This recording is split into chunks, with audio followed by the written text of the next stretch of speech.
জিৰিমিয়াৰ কথাবোৰ সঁচা বুলি প্ৰমাণিত হৈ থকা বাবে মানুহবোৰে তেওঁক বিশ্বাস কৰিছিল নে?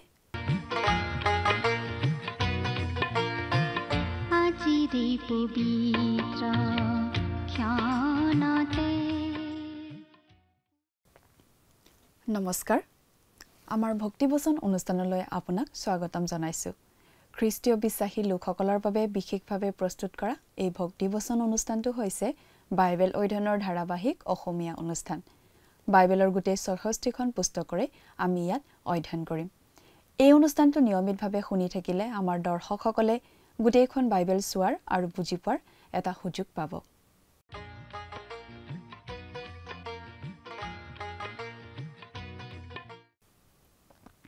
প্ৰিয় দৰ্শক, আপুনি যদি আমাৰ এই অনুষ্ঠানটো নিয়মিতভাৱে শুনি আছে, তেনেহ'লে আপুনি নিশ্চয় জানে যে আমাৰ আগৰটো অনুষ্ঠানত বাইবেলৰ পুৰণি নিয়ম খণ্ডৰ জিৰিমিয়া ভাৱবাদীৰ পুস্তকৰ ২৬ নম্বৰ অধ্যায়ৰ পৰা ২৮ নম্বৰ অধ্যায়ৰ ভিত্তিত আলোচনা আগবঢ়োৱা হৈছিল।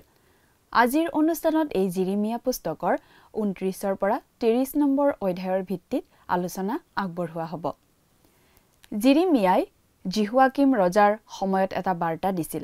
ছিদিকিয়া ৰজাৰ সময়ত ইয়াৰ পুনৰাবৃত্তি, মানুহবোৰ তেতিয়াও আগৰ নিচিনাকৈ গতানুগতিকভাৱে মন্দিৰলৈ আহি আছিল, কিন্তু ঈশ্বৰে কথাবোৰ বেলেগ ধৰণে দেখিছিল। প্ৰকৃততে মানুহবোৰ ঈশ্বৰৰ পৰা বহু দূৰত আছিল আৰু দেশখনত ভয়ংকৰ পাপ আছিল। জিৰিমিয়াই ইয়াৰ বিৰুদ্ধে চিঞৰি থাকিব লগা হৈছিল। হননিয়া নামৰ ভুৱা ভাৱবাদী এজনে জিৰিমিয়া ভাৱবাদীৰ বিপৰীত কথা কৈ মানুহবোৰক ঈশ্বৰৰ বিৰুদ্ধে উচটোৱাৰ নিচিনা হৈছিল। সেয়েহে ঈশ্বৰে কৈছিল যে হননিয়াক তেওঁ সেই বছৰতে মাৰি লৈ যাব, আৰু ঈশ্বৰে কোৱাৰ দৰে হননিয়াৰ মৃত্যু হৈছিল। জিৰিমিয়াহে ঈশ্বৰৰ ভাৱবাদী বুলি প্ৰমাণিত হৈছিল, কিন্তু তথাপি মানুহবোৰ পতিয়ন যোৱা নাছিল, কিন্তু ঈশ্বৰৰ বাক্যৰ বিৰুদ্ধে বিদ্ৰোহ কৰাৰ ক্ষেত্ৰতহে আগবাঢ়িছিল।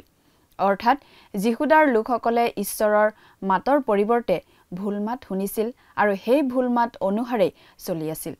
তেনেদৰে জিহুদা অধপতিত হ'ল। ২৯ নম্বৰ অধ্যায়ত আমি পাওঁ, জকনিয়া ৰজাৰ দিনত জিহুদী লোকৰ প্ৰথমটো দলক বাবিল দেশলৈ বন্দী কৰি নিয়াৰ পাছত সেই বন্দী লোকসকললৈ জিৰিমিয়াই লিখা বাৰ্তাটোৰ কথা। তেতিয়াও গোটেই জাতিটোক বন্দী কৰি নিয়া হোৱা নাছিল, কেৱল ৰাইজৰ প্ৰধান আৰু আগশাৰীৰ লোকবিলাককহে বন্দী কৰি লৈ যোৱা হৈছিল। গোটেই জাতিটোক বন্দী কৰি লৈ যোৱা হৈছিল ১১ বছৰ পাছত। বন্দী কৰি লৈ যোৱা সেই লোকসকলৰ প্ৰতি ঈশ্বৰৰ এটা বাৰ্তা আছিল, আৰু জিৰিমিয়াৰ যোগেৰে সেই বাৰ্তাটো ঈশ্বৰে দিছিল। সেই বাৰ্তাটো এনেধৰণৰ আছিল যে তোমালোকে বাবিল দেশতে ভালদৰে থিতাপি লোৱা। খুব সোনকালে তোমালোক মুকলি হৈ ঘূৰি আহিবা বুলি নাভাবিবা। তাতেই তোমালোকে জীৱনটো নতুনকৈ আৰম্ভ কৰা। ভৱিষ্যতৰ বিষয়ে আঁচনি পৰিকল্পনা আদি কৰা, কাৰণ তাতেই তোমালোকে বহুদিন থাকিব লাগিব। এনেদৰে ঈশ্বৰে সেই বন্দী হৈ যোৱা মানুহবোৰক অপ্ৰিয় সত্যটো জনাই দিছিল।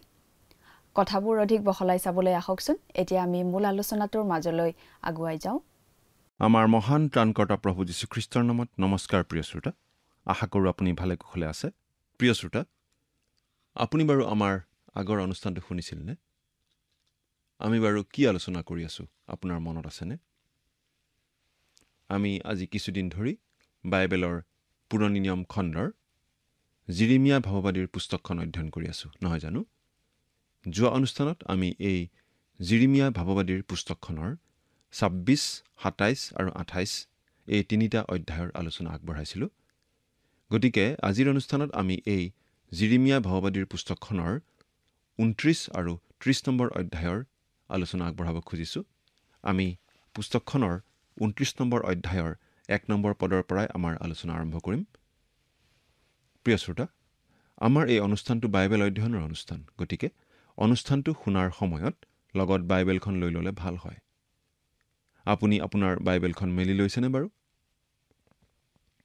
২৯ নম্বৰ অধ্যায়টো অধ্যয়ন কৰিলে পাব যে ঈশ্বৰে তেওঁৰ দাস জিৰিমিয়াৰ দ্বাৰাই যিহুদীসকলৰ সেই বন্দীসকলক আশাৰ বাণী দিছিল, যিসকল যিহুদী প্ৰথমটো বন্দী দল স্বৰূপে বাবিললৈ যাবলগীয়া হৈছিল।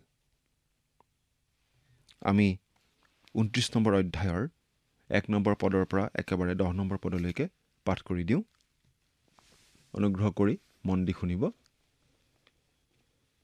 জকনিয়া ৰজা, ৰাজমাও, নপুংসকবিলাক, জিহুদাৰ আৰু জেৰুচালেমৰ প্ৰধান লোকবিলাক আৰু ৰাজমিস্ত্ৰী, বাঢ়ৈ আদি শিল্পকাৰীবিলাকে জেৰুচালেমৰ পৰা প্ৰস্থান কৰাৰ পাছত জিহুদাৰ ছিদিকিয়া ৰজাই বাবিলৰ ৰজা নবুকদনেছৰৰ গুৰিলৈ পঠোৱা ছাফনৰ পুত্ৰ ইলিয়াছাৰ আৰু হিলকিয়াৰ পুত্ৰ গমৰিয়াৰ হাতত দেশান্তৰলৈ নিয়া বৃদ্ধবিলাকৰ অৱশিষ্ট ভাগলৈ আৰু জেৰুচালেমৰ পৰা বাবিললৈ নবুকদনেছৰে বন্দী কৰি নিয়া পুৰোহিত, ভাৱবাদী আৰু সকলো প্ৰজালৈ জেৰুচালেমৰ পৰা জিৰিমিয়া ভাৱবাদীয়ে পঠোৱা পত্ৰখনৰ কথা এইবোৰ।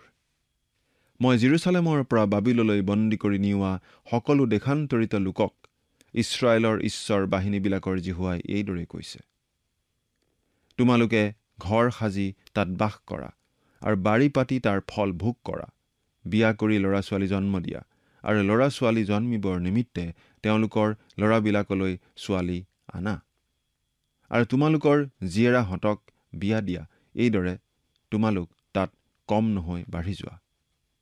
আৰু মই তোমালোকক বন্দী কৰি নিওৱা নগৰৰ শান্তিলৈ চেষ্টা কৰা আৰু তাৰ নিমিত্তে জিহুৱাৰ আগত প্ৰাৰ্থনা কৰা, কিয়নো তাৰ শান্তিতে তোমালোকৰো শান্তি হ'ব। কাৰণ ইছৰাইলৰ ঈশ্বৰ বাহিনীবিলাকৰ জিহুৱাই এইদৰে কৈছে, তোমালোকৰ মাজত থকা তোমালোকৰ ভাৱবাদী আৰু মংগলতীবোৰে তোমালোকক নুভুলাওক, নাইবা তোমালোকৰ সপোনত তোমালোকক দেখুওৱা কথালৈ কাণ নিদিবা, কিয়নো সিহঁতে মিছাকৈ মোৰ নামেৰে তোমালোকৰ আগত ভাৱবাণী প্ৰচাৰ কৰে। জিহুৱাই কৈছে, মই সিহঁতক পঠোৱা নাই। কিয়নো জিহুৱাই এইদৰে কৈছে, বাবিলত থকা 70 বছৰ পূৰ হ'লে মই তোমালোকৰ বিচাৰ ল'ম আৰু এই ঠাইলৈ তোমালোকক ওলোটাই আনি তোমালোকলৈ মোৰ মংগল বাক্য সিদ্ধ কৰিম। জিহুৱাখীন ৰজাৰ দিনত বন্দী হৈ যোৱা এই বন্দী যিহুদীসকললৈ আশাৰ বাণীৰে লিখা জিৰিমিয়াৰ পত্ৰৰ কথা আমি 2 ৰাজাৱলী 24 নম্বৰ অধ্যায়ৰ 10 নম্বৰ পদৰ পৰা 16 নম্বৰ পদত পাওঁ। তাৰ 11 বছৰৰ পাছত জিহুদাৰ শেষৰটো দল বন্দীয়াৰ ৰূপে বন্দী হৈ বাবিললৈ যাবলগীয়া হৈছিল। এই বিষয়ে আমি পঢ়িবলৈ পাওঁ 2 ৰাজাৱলী 25 নম্বৰ অধ্যায়ৰ 1 পৰা 7 নম্বৰ পদ। পাঠ কৰি দিছোঁ। পাছে তেওঁৰ ৰাজত্বৰ 9ম বছৰৰ 10ম মাহৰ 10ম দিনা বাবিলৰ ৰজা নবুকদনেছৰ আৰু তেওঁৰ সকলো সৈন্য সামন্তই জেৰুচালেমৰ বিৰুদ্ধে আহি তাৰ বিৰুদ্ধে ছাউনি পাতিলে আৰু তাৰ অহিতে চাৰিওফালে কোঠ সাজিলে। এইদৰে ছিদিকিয়াৰ ৰাজত্বৰ 11 বছৰলৈকে নগৰখন অৱৰোধ কৰা আছিল। পাছে 4 মাহৰ 9ম দিনা নগৰত আকাল অতিশয় টান হোৱাত দেশৰ লোকবিলাকৰ নিমিত্তে খোৱাবস্তু একোৱেই নাথাকিল। সেই সময়ত নগৰৰ গড়ৰ কোনো এক ঠাই ভাঙা হলত সকলো যোদ্ধাৰু লোক ৰজাৰ উদ্যানৰ ওচৰত থকা গড় দুটাৰ মাজৰ দুৱাৰখনৰ বাটেদি পলাল। তেতিয়া কলদিয়াবিলাক নগৰৰ বিৰুদ্ধে চাৰিওফালে আছিল আৰু ৰজা অৰাবাৰ বাটেদি গ'ল। কিন্তু কলদিয়াবিলাকৰ সৈন্য সামন্তই ৰজাৰ পাছত খেদি গৈ জিৰিহুৰ সমথলত তেওঁক লগ ধৰিলে। তেতিয়া তেওঁৰ সকলো সৈন্য সামন্ত তেওঁৰ ওচৰৰ পৰা ছিন্ন ভিন্ন হৈ গ'ল। পাছে সিহঁতে ৰজাক ধৰি ৰিবলালৈ বাবিলৰ ৰজাৰ গুৰিলৈ নিলে। তাতে সিহঁতে তেওঁলৈ দণ্ডাজ্ঞা কৰিলে। সিহঁতে ছিদিকিয়াৰ পুতেকবিলাকক তেওঁৰ চকুৰ আগতে বধ কৰিলে আৰু ছিদিকিয়াৰ চকু কাঢ়ি তেওঁক শিকলিৰে বান্ধি বাবিললৈ লৈ গ'ল।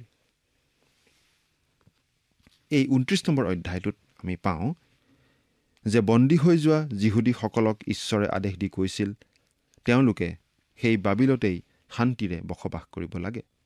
তেওঁলোকে ভাবিব নালাগিব যে যিকোনো সময়তে তেওঁলোকে মুক্তি পাব। তেওঁলোকে বাবিলতেই বসবাস কৰাৰ ভৱিষ্যতৰ পৰিকল্পনা ল'ব লাগে, বিয়া বাৰু পাতি ঘৰ সংসাৰ চলাব লাগে, কাৰণ তেওঁলোকে বাবিলতেই দীঘলীয়া 70টা বছৰ কটাব লাগিব। শান্তিকামী লোকৰূপে তাতেই বসতি কৰি সেই দেশৰ কাৰণে প্ৰাৰ্থনা কৰিব লাগে। বিদ্ৰোহ আদি নকৰি দেশৰ আইন মানি চলা নাগৰিক ৰূপে দেশখনত বসবাস কৰিব লাগে। ঈশ্বৰে তেওঁলোকক এইটোও জনাই দিছে যে তেওঁ তেওঁলোকক কেতিয়াও ত্যাগ নকৰিব, বৰং এদিন বাবিলৰ হাতৰ পৰা মুক্ত কৰি স্বদেশলৈ পুনৰ তেওঁলোকক ঘূৰাই লৈ আহিব। অধ্যায়টোৰ 11 নম্বৰ পদৰ পৰা আমি পাওঁ মিছলীয়া ভাৱবাদীসকলে মিছা ভাৱবাণী প্ৰচাৰ কৰাৰ কথা। এনে কিছুমান ভাৱবাদী বাবিলতো আছিল। জিৰিমিয়াই তেওঁলোকলৈ লিখা চিঠিখনৰ বাণীখিনি ঈশ্বৰৰ বাণীৰূপে মানি লোৱা তেওঁলোকে নাছিল। তেওঁলোকে জেৰুচালেমলৈ পত্ৰ প্ৰেৰণ কৰি কৈছিল, ঈশ্বৰে নতুনকৈ কোনো ভাৱবাদীক নিযুক্ত কৰা নাই আৰু সেয়ে জিৰিমিয়াই মনে মনে থাকিব লাগে। কিন্তু ঈশ্বৰে এই মিছলীয়া ভাৱবাদীবিলাকৰ ওপৰত সুধবিচাৰ ঘোষণা কৰিছিল। যিহুদী আৰু সকলোবিলাক জাতিৰ ক্ষেত্ৰতেই ঈশ্বৰে এই কথা অতি স্পষ্ট ৰাখিছিল যে তেওঁ পাপৰ সৈতে কোনো আপোচ নকৰে। যি ভাৱবাদীসকলে ঈশ্বৰৰ পৰা কথা পাই ভাৱবাণী প্ৰচাৰ কৰিছিল, সেইবোৰ ভাৱবাণী ঈশ্বৰৰ বচন। সেইবোৰলৈ মানুহে কাণসাৰ কৰিব লাগে আৰু ঈশ্বৰৰ পৰিকল্পনাৰ দৰে জীৱন যাপন কৰিব লাগে। সেইবোৰ বচনৰ দৰেই ঈশ্বৰে কাম কৰি যাব, কেতিয়াও সলনি নকৰিব। সেইবিলাক বচন পালন নকৰাৰ দ্বাৰাই ঈশ্বৰৰ ক্ৰোধহে চপাই লোৱা হয়। ঈশ্বৰৰ বচনৰূপে প্ৰমাণিত হোৱাৰ পাছত এতিয়া যিখন বাইবেল আজি আমাৰ হাতত আছে, সেয়াই ঈশ্বৰৰ বচন। 29 নম্বৰ অধ্যায়ৰ 30, 31 আৰু 32 এই তিনিওটা পদ এতিয়া পাঠ কৰি দিব খুজিছোঁ। তাতে জিৰিমিয়াৰ ওচৰলৈ জিহুৱাৰ বাক্য আহিল, বোলে, তুমি দেশান্তৰিত হোৱা লোকবিলাকৰ আগলৈ এই কথা কৈ পঠোৱা। জিহুৱাই নিহিলামিয়া চময়িয়াৰ বিষয়ে এই কথা কৈছে, মই চময়িয়াক নপঠোৱাকৈয়ে তেওঁ তোমালোকৰ আগত ভাৱবাণী প্ৰচাৰ কৰিলে আৰু মিছা কথাত তোমালোকৰ বিশ্বাস জন্মালে। এই হেতুকে জিহুৱাই এই কথা কৈছে, চোৱা, মই নিহিলামিয়া চময়িয়াক আৰু তাৰ বংশক দণ্ড দিম। এই জাতিবিলাকৰ মাজত বসতি কৰিবলৈ তাৰ এটি সন্তানো নাথাকিব। আৰু জিহুৱাই কৈছে, মই মোৰ প্ৰজাবিলাকৰ যি মংগল কৰিম তাক তেওঁ ভোগ কৰিবলৈ নাপাব, কাৰণ তেওঁ জিহুৱাৰ বিৰুদ্ধে বিদ্ৰোহৰ কথা ক'লে। ঈশ্বৰে সেই ভুৱা ভাৱবাদীবোৰৰ বিৰুদ্ধে এটা দণ্ডৰ ৰায় দিছে। ঈশ্বৰে ইতিহাসৰ যোগেদি আমাক অতি স্পষ্টভাৱে কথা কয়। তেওঁ জিহুদাক জনাইছিল যে জাতিটোৰ যি দুৰৱস্থা হৈছিল, সেয়া হৈছিল তেওঁলোকৰ পাপৰ কাৰণেহে। তেওঁ পাপৰ শাস্তি দিবই। সেই ঈশ্বৰ সলনি হোৱা নাই। বহুতো মানুহে ভাবে যে নতুন নিয়মৰ ঈশ্বৰ পুৰণি নিয়মৰ ঈশ্বৰতকৈ বেলেগ, অৰ্থাৎ ঈশ্বৰ যেন আগৰ নিচিনা আৰু নহয়, এতিয়া বেলেগ হ'ল। এতিয়া ঈশ্বৰে কেৱল দয়া, কৰুণা আৰু ক্ষমাৰ কথাহে কয়। নাই, ঈশ্বৰ সলনি হোৱা নাই। তেওঁ বুঢ়া হৈ যোৱা নাই, তেওঁ একেই আছে। ঈশ্বৰে অতীতত ঘটি যোৱা ঘটনাৰ যোগেদিও আমাক আজি কথা কয়, সচেতন কৰি দিয়ে আৰু আমাক তেওঁৰ বাক্যৰ যোগেদিও কথা কয়। পাচনি পিতৰে কি কৈছে শুনকচোন। 2 পিতৰ 1 নম্বৰ অধ্যায়ৰ 20 নম্বৰ পদত আমি এনেদৰে পাওঁ, কিয়নো প্ৰথমে ইয়াকে জানিছা যে শাস্ত্ৰৰ কোনো ভাৱবাণী কওঁতাৰ নিজৰ ব্যাখ্যাৰ বিষয় নহয়। এই কথাটো জনাটো আমাৰ সকলোৰে বাবে অতি প্ৰয়োজনীয়। ইয়াত পাচনি পিতৰে বাৰু কি বুজাইছে? তেওঁ বুজাইছে যে ভাৱবাণী মানুহে নিজে বনাই নকয়, ঈশ্বৰৰ পৰাহে আহে।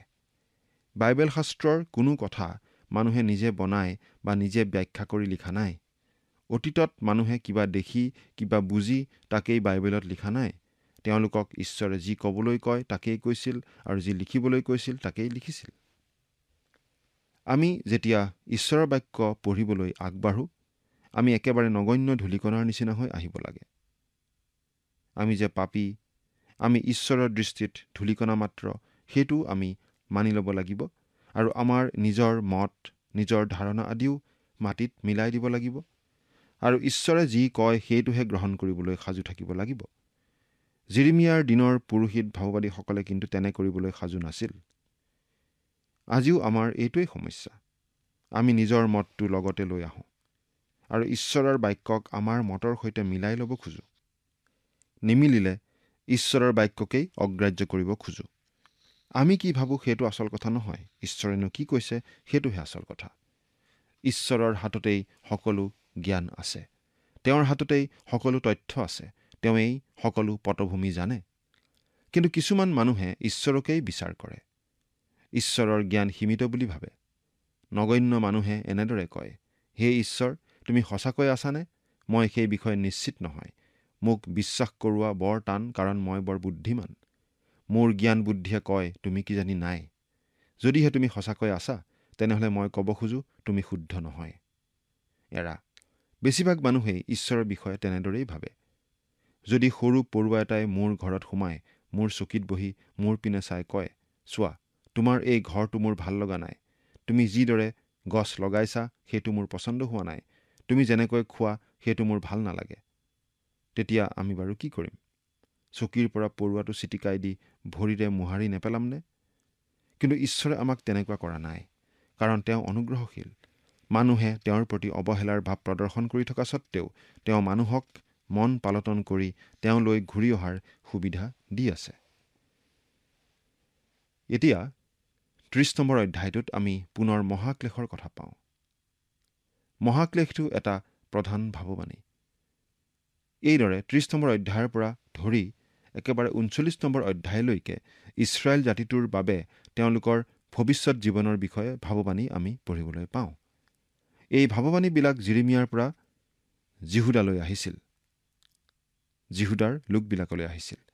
এই কালছোৱাত যে তেওঁলোকলৈ কোনো অংগীকাৰৰ বাণী অহা নাছিল সেইটো সঁচা কথা নহয়, কিন্তু তেওঁলোকৰ অবাধ্যতাৰ কাৰণেই তেওঁলোকে জীৱনৰ আটাইতকৈ অন্ধকাৰময় সময়ৰ মাজেৰে চলিবলগীয়া হৈছিল।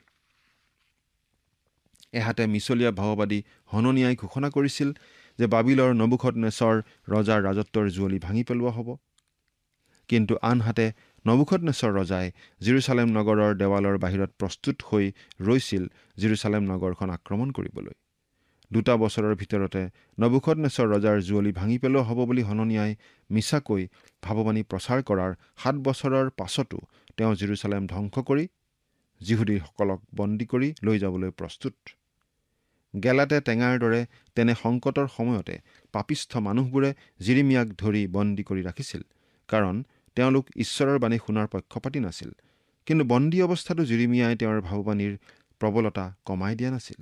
তেওঁ বন্দীশালত বন্ধ হৈ থাকিবলগীয়া হোৱাতে মৌখিকভাৱে ভাৱবাণী ঘোষণা কৰিব নোৱাৰি এতিয়া বন্দীশালত ভাৱবাণীবোৰ লিখিবলৈ ঈশ্বৰৰ পৰা আদেশ পাইছিল। তেওঁৰ ভাৱবাণীৰ যোগেদি ঈশ্বৰ বিৰোধিতা কৰা জাতিটোৱে জানিছিল যে মিছলীয়া ভাৱবাদীসকলে হাজাৰভাৱে শান্তিৰ কথা ঘোষণা কৰিলেও আচলতে কোনো ধৰণৰ কোনো শান্তি ক'তো নহ'ব।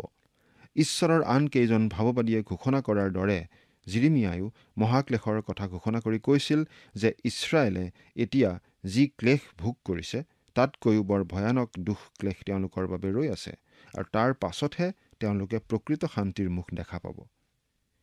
সেই ভয়ানক ক্লেশৰ পাছতহে তেওঁলোক সকলোৱেই প্ৰকৃত অৰ্থত স্বদেশলৈ প্ৰত্যাৱৰ্তন কৰিব। দাউদৰ বংশই তেওঁলোকৰ ওপৰত তেতিয়া ৰাজত্ব চলাব। জাকুবৰ অৰ্থাৎ ইছৰাইলৰ বংশৰ বন্দীয়াৰবিলাকক যে পুনৰ স্বদেশলৈ ঘূৰাই আনিব, সেইটো ঈশ্বৰৰ স্পষ্ট অংগীকাৰ। এতিয়া আমি 30 নম্বৰ অধ্যায়ৰ পৰা চাবলৈ আগবাঢ়িছোঁ। 30 নম্বৰ অধ্যায়ত আমি পাওঁ যিহুদীবিলাকলৈ জিহুৱাই কৰা প্ৰতিজ্ঞাৰ কথা। জিৰিমিয়া ভাৱবাদীৰ যোগেদি ঈশ্বৰে এই প্ৰতিজ্ঞাবোৰ তেওঁলোকক জনাই দিছিল। আমি এতিয়া বাইবেলৰ পৰা পাঠ কৰি দিম 30 নম্বৰ অধ্যায়ৰ 1 আৰু 2 নম্বৰ পদ। জিহুৱাৰ পৰা জিৰিমিয়ালৈ অহা বাক্য। ইছৰাইলৰ ঈশ্বৰ জিহুৱাই এই কথা কৈছে, মই তোমাৰ আগত কোৱা সকলো বাক্য এখন পুথিত লিখি থোৱা। এতিয়া তেওঁ ভাৱবাণীবোৰ লিপিবদ্ধ কৰিব ধৰিছে। তেওঁ কাৰাগাৰত আছে। মানুহৰ আগত মুকলিকৈ ঘোষণা কৰি তেওঁ আৰু আগৰ দৰে ফুৰিব নোৱাৰে। সেইবাবে ভাৱবাণীবোৰ লিপিবদ্ধ কৰিবলৈ ঈশ্বৰৰ পৰা তেওঁলৈ নিৰ্দেশ আহিছে। 3 পৰা 5 নম্বৰ পদ। কিয়নো জিহুৱাই কৈছে, চোৱা, মই যিদিনা মোৰ প্ৰজা ইছৰাইল আৰু জিহুদাৰ বন্দী অৱস্থা পৰিৱৰ্তন কৰিম, এনে দিন আহিছে। ইয়াক জিহুৱাই কৈছে, মই তেওঁবিলাকৰ পূৰ্বপুৰুষবিলাকক দিয়া দেশলৈ তেওঁবিলাকক ওলোটাই আনিম আৰু তেওঁবিলাকে তাক অধিকাৰ কৰিব। ইছৰাইল আৰু জিহুদাৰ বিষয়ে জিহুৱাই কোৱা বাক্য এইবোৰ। সঁচাকৈ জিহুৱাই এইদৰে কৈছে, আমি শান্তিজনক নোহোৱা কম্পন আৰু ভয়ৰ শব্দ শুনিলোঁ। মানুহবিলাকে জিৰিমিয়াৰ পৰা এই বাণী পাইছিল যে শান্তি নহ'ব, কিন্তু ভুৱা ভাওবাদীবোৰে কৈ আছিল শান্তি শান্তি, কিন্তু শান্তি নাহিল। তেতিয়া আচলতে শান্তি নাছিল। 6 আৰু 7 নম্বৰ পদ। এতিয়া তোমালোকে সুধি চোৱা, পুৰুষৰ প্ৰসৱ বেদনা হয়নে? প্ৰসৱকাৰিণীৰ নিচিনাকৈ প্ৰত্যেক পুৰুষে কঁকালত হাত দি থকা মই কিয় দেখিছোঁ? আৰু আটাইবোৰৰ মুখ কিয় বিবৰ্ণ হৈছে? হায় হায়, সেই দিন ইমান মহৎ যে তাৰ নিচিনা আৰু কোনো দিন নাই। এইয়ে জাকুবৰেই সংকটৰ কাল, কিন্তু তেওঁ তাৰ পৰা ৰক্ষা পাব। জিৰিমিয়াই প্ৰভুৰ সেই মহান দিনৰ আগমনৰ কথাটো দেখা পাইছিল, যি দিনৰ বিষয়ে যিচয়া ভাৱবাদীয়েও কৈ গৈছে আৰু আন ভাৱবাদীসকলেও কৈছিল। তেওঁলোকে অন্ধকাৰৰ দিনৰ কথা কৈছিল, মহাক্লেশৰ কথা কৈছিল। তেনে মহাক্লেশৰ দিন আহিব ঠিকেই, কিন্তু ইছৰাইলীয় লোকসকলে সেই ঘোৰ অন্ধকাৰ মহাক্লেশৰ আন্ধাৰ ৰাতিৰ মাজেদি পাৰ হৈ যাব আৰু তেওঁবিলাকে দিনৰ উজ্জ্বল পোহৰ দেখিবলৈ পাব। ঈশ্বৰে আচলতে যেন এনেদৰে কৈছিল, তোমালোকে আচলতে এতিয়ালৈকে একো দেখাই নাই। যি মহাক্লেশৰ দিন আহিব সেয়া তেওঁলোকে সন্মুখীন হোৱা দিনতকৈ অধিক ভয়ংকৰ হ'ব। এতিয়া আমি পাওঁ ঈশ্বৰে আহিবলগীয়া ৰাজ্যৰ বিষয়ে তেওঁলোকক জনাই দিছে। 8 আৰু 9 নম্বৰ পদ। আৰু বাহিনীবিলাকৰ জিহুৱাই কৈছে, সেইদিনা মই তোমাৰ ডিঙিৰ পৰা তেওঁৰ জুৱলি ভাঙি পেলাম আৰু তোমাৰ জোঁট জৰিবোৰ ছিঙি পেলাম। বিদেশীবিলাকে তেওঁক আৰু বন্দী কাম নকৰাব। কিন্তু তেওঁবিলাকৰ ঈশ্বৰ জিহুৱাৰ আৰু মই যিজনাক তেওঁবিলাকৰ ওপৰত নিযুক্ত কৰিম, তেওঁবিলাকৰ সেই ৰজা দায়ুদৰ বন্দী কাম কৰিব। সেই ভয়ংকৰ কষ্টৰ দিনৰ অন্তত ইছৰাইলৰ লোকবিলাক আকৌ নিজৰ দেশলৈ উভতি আহিব। তেওঁলোকে ভৱিষ্যতে যেতিয়া নিজৰ দেশত আকৌ সংস্থাপিত হ'ব, তেতিয়া দায়ুদক ৰাজসিংহাসনত আকৌ তেওঁলোকে পাব। আচলতে প্ৰভু যীশুৱেই হৈছে ভৱিষ্যতে আহিবলগীয়া সেই ৰজা। তেওঁ দায়ুদৰ বংশত জন্মা ৰজা। 10 পৰা 18 নম্বৰ পদ। এই হেতুকে জিহুৱাই কৈছে, হে মোৰ দাস জাকুব, ভয় নকৰিবা। হে ইছৰাইল, ব্যাকুল নহবা, কিয়নো চোৱা, মই দূৰৰ পৰা তোমাক আৰু বন্দী অৱস্থাত থকা দেশৰ পৰা তোমাক নিস্তাৰ কৰিম। তাতে জাকুব ঘূৰি আহি নিৰ্ভয় আৰু নিশ্চিন্ত হৈ থাকিব, কোনেও তেওঁক ভয় নেদেখুৱাব। কিয়নো জিহুৱাই কৈছে, তোমাক ৰক্ষা কৰিবলৈ তোমাৰ লগত আছো। কাৰণ মই যি জাতিৰ মাজলৈ তোমাক ছিন্ন ভিন্ন কৰিলোঁ, সেই আটাই জাতিক মই নিঃশেষে সংহাৰ কৰিলেও তোমাক নিঃশেষে সংহাৰ নকৰিম। কিন্তু তোমাক সুবিচাৰেৰে শাস্তি দিম, তোমাক কোনোমতেই দণ্ড নিদিয়াকৈ নেৰো। এয়া ঈশ্বৰৰ এটা নিশ্চিত প্ৰতিজ্ঞা। এই ঘটনাবোৰনো কেতিয়া ঘটিব? 18 নম্বৰ পদ। জিহুৱাই এই কথা কৈছে, চোৱা, মই জাকুবৰ তম্বুবোৰৰ বন্দী অৱস্থা পৰিৱৰ্তন কৰিম আৰু তেওঁৰ বাসস্থানবোৰলৈ কৃপা কৰিম, আৰু নগৰখন নিজ উপপৰ্বতৰ ওপৰত পুনৰাই সজা হ'ব। আৰু ৰাজগৃহত ৰীতিমতে মানুহৰ বসতি হ'ব, আৰু সেইবোৰৰ পৰা স্তুতিগান আৰু আমোদকাৰীবিলাকৰ ধ্বনি উঠিব।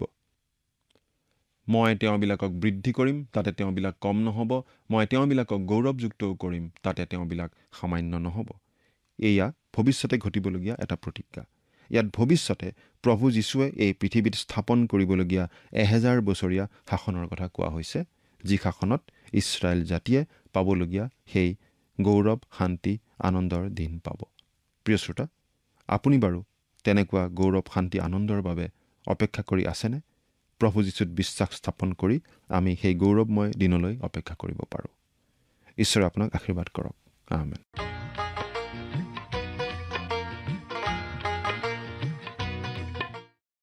প্ৰতিটো দিনেই জিৰিমিয়াৰ যোগেদি অহা বাৰ্তাবোৰ যে সঠিক আৰু শুদ্ধ সেই কথা প্ৰকাশ কৰিছিল। আনহাতে ভুৱা ভাৱবাদী হননিয়াই কৈছিল যে 2 বছৰৰ ভিতৰতে বাবিলৰ ক্ষমতা ভাঙি যাব।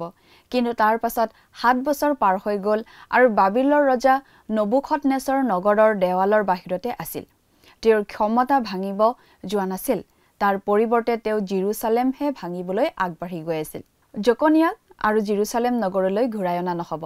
কথাবোৰ বেয়াৰ পৰা বেয়ালৈ গতি কৰি আছিল। জিহুদা জাতিটোৰ জীৱন তলৰ পৰা আৰু তললৈ নামি গৈ আছিল। জেৰুজালেম ইতিমধ্যে বেবিলনৰ ছাদ থকাৰ সময়তো ঈশ্বৰৰ ভাৱবাদী জিৰিমিয়াই দিয়া প্ৰভুৰ বাক্য শুনিবলৈ যিহুদী জাতিটোৱে অস্বীকাৰ কৰি আছিল। প্ৰিয় দৰ্শক, আজিলৈ আমাৰ অনুষ্ঠানটো ইমানতে সামৰণি মাৰিব খুজিছোঁ। পৰৱৰ্তী অনুষ্ঠানত আপোনালোকক পুনৰ লগ পোৱাৰ আশা ৰাখিছোঁ। সামৰণিতে আহকচোন খন্তেক প্ৰাৰ্থনাত মূৰ দুৱাওঁ। স্বৰ্গত থকা অতি মৰমীয়াল দয়ালু পিতৃ ঈশ্বৰ, প্ৰভু তোমাক ধন্যবাদ দিছোঁ সুন্দৰ সময় দিয়াৰ বাবে। দয়ালু মৰমীয়াল পিতৃ ঈশ্বৰ, এই সময়তে প্ৰাৰ্থনা কৰিছোঁ প্ৰতিজন দৰ্শকসকলৰ বাবে। তুমি তেওঁলোকক আশীৰ্বাদ কৰা, তোমাৰ অনুগ্ৰহ প্ৰভু তেওঁলোকৰ জীৱনত বাকী দিয়া, আৰু প্ৰভু তেওঁলোকে যদি কোনো দুখ বা কষ্টত আছে, সেই সকলোবোৰ প্ৰভু তেওঁলোকৰ জীৱনৰ পৰা প্ৰভু তুমি দূৰ কৰিবা, আৰু তেওঁলোকে যাতে সম্পূৰ্ণৰূপে তোমাতে আস্থা আৰু বিশ্বাস ৰাখি প্ৰভু নিজৰ জীৱন যাতে তোমাৰ হাতত গতাই দি প্ৰভু তেওঁলোকে যাতে সুন্দৰভাৱে আগবাঢ়ি যাব পাৰে, প্ৰভু তুমি তেনে আশীৰ্বাদ কৰিবা, আৰু তেওঁলোকৰ সকলো প্ৰয়োজনবোৰ প্ৰভু তুমি পূৰণ কৰিবা। এই সকলো যাচনা মহান ত্ৰাণকৰ্তা প্ৰভু যীশুখ্ৰীষ্টৰ নামত অৰ্পণ কৰিছোঁ। আমেন।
প্ৰিয় শ্ৰোতা দৰ্শক, আশা কৰোঁ ভক্তিবচন অনুষ্ঠানটি উপভোগ কৰি আপোনাৰ নিশ্চয় ভাল লাগিছে। এই বিষয়ে আপোনাৰ মতামত জানিব পাৰিলে আমি নথৈ আনন্দিত হ'ম। আপোনাৰ যদি আমাৰ এই অনুষ্ঠানটি উপভোগ কৰি ভাল লাগিছে, তেন্তে অনুগ্ৰহ কৰি আমালৈ এটি মিছ কল দিয়কচোন। আপোনাৰ এটা মিছ কল আমাৰ বাবে অতি মূল্যৱান। প্ৰতিটো মিছ কল দিয়া সকলৰ মাজৰ পৰা এজন বিশেষ দৰ্শকক বাছি লৈ সপ্তাহৰ শেষত পুৰস্কৃতও কৰা হ'ব। মিছ কল দিয়া নম্বৰটো হৈছে 0444908125। আপোনাৰ যদি কিবা প্ৰাৰ্থনাৰ বিষয় থাকে বা অধিক জানিবলৈ ইচ্ছা কৰে, তেন্তে টেলিফোনৰ মাধ্যমেৰেও আমাক যোগাযোগ কৰিব পাৰে। আমাৰ টেলিফোন নম্বৰটো হৈছে 7429840242। আপুনি আমালৈ ইমেইল অথবা পত্ৰযোগেও যোগাযোগ কৰিব পাৰে। তাৰ বাবে আমাৰ ইমেইল ID আৰু পোষ্টেল এড্ৰেছটো টিভি পৰ্দাত চাই লওকচোন।